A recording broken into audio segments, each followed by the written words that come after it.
The second thing we have to absolutely address, and it will take so long before you get anywhere with it, is lying. Lying, man. Kids lie. And they will convince themselves that they didn't. They will, I didn't say that, I didn't say it, I never said that. I swear, you said it to me. I was there. I didn't. I recorded it. Here's the video. I didn't say it. I swear I didn't. They'll watch the video and say I didn't do it. They did not. You know why that happens? It happens because the first time they lied, and they actually admitted that they lied. Oh, ho, ho, ho, ho, ho, ho, ka'annahu yawmul qiyamati. Like, you lie in my house? So now, first you said, please tell me the truth. What did you actually say? And they finally said it, and then you came down with the axe. So the next time, like, I will take all of this. But once I admit that I lied, I know what comes next. You know, I am not doing that again. I am not admitting to this crime again. Because pleading guilty in this house does not work out for you. You gotta stop that first. You cannot punish. You cannot punish extra for something that happened that's already made you angry. So the mother is angry because the child lied. Or because the child did something bad. Then she's angry because he lied about it. Then she's angry because she's like, tell me the truth, I'm giving you one last chance. One last chance. I'm going to ask you one last time, even though she's going to ask 6 more times. But she says one last time, tell me, and this is the only time I'm going to ask. I'm not going to ask again. Did you do it? No. Okay, I'm going to ask one last time. Before I tell your father, one more time. I didn't do it, I didn't do it, I didn't. And he'll go to bed, he'll cry, he'll wake up, I didn't do it, I didn't do it. He'll stick to it. And you're like, how do I deal with this? And you say, I know you did it. I know you did it. You're making me even more angry. And you get angry, and he gets more defensive. And you get angry, and he gets more defensive. And you, at the end of the day, you start pulling out your hair. The husband comes home, I don't know what to do with this one. He lied. And you're like, you lied? No, no, it starts over again. How do we have to deal with this?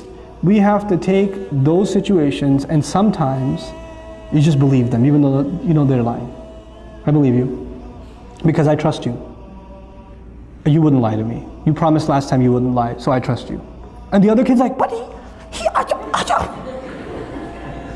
I trust him.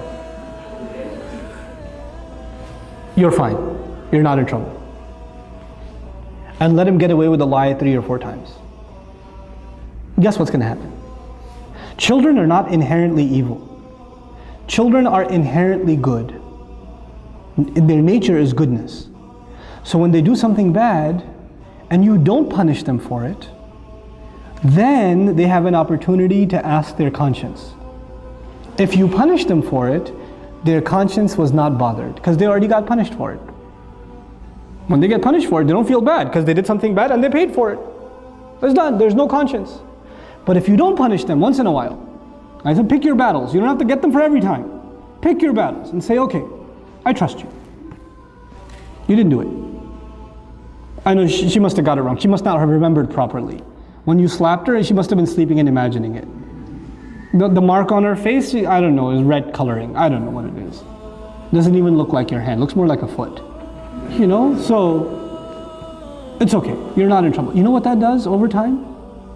Mama, I want to tell you something. I did do it. And then you come and you console and you say, it's okay. It's okay. I still trust you. I still trust you. And what you've done is you've taken the child away from being defensive. But it takes a little bit of long-term thinking to be able to do that. You won't be able to do that the first time. Like first, it's very hard to forgive those kinds of things, right? Especially if they hurt another child. If they wrong somebody else, it's hard. And you have to take that other child and take them to a corner and say, Beta, I know, I trust you too. I'm not angry at you either. And I know they did something wrong, but you don't have to be happy if they get punished. That's the other thing. One child gets happiness only when the other one gets punished. And they get so used to Abba. She pulled my ear the other day. They just came back from Scotland, my family. And when the little one came to me and said, you know, Api, she pulled my ear one day. I was like, when? I don't know. One of the yesterdays. I was like, what do you want me to do? He goes, punish her.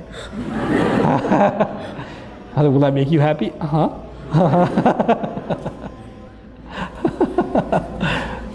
Sometimes kids do that. They get a kick out of the other one getting punished. They do. You don't want to create that either. With little kids, with the 2-year-old, it's okay. You want to entertain them. So you bring the older one and you slap your own arm a couple of times and you tell her to say, ow. You know, and she says, ow, ow, it hurts. And then, you happy now, Walid? Yeah. That's cool. But with older kids, when they get happy when the other one gets punished, that's a problem. That's a punishable offense. That itself is a punishable offense. Why are you happy? What do you get out of that? You know? That's something we have to address with our children. There are 2 things so far. Tantrums, lying. And lying, it's a long-term process. You don't get lying out of somebody's system right away. Especially because they don't even see it as lying anymore. They just see it as saving themselves.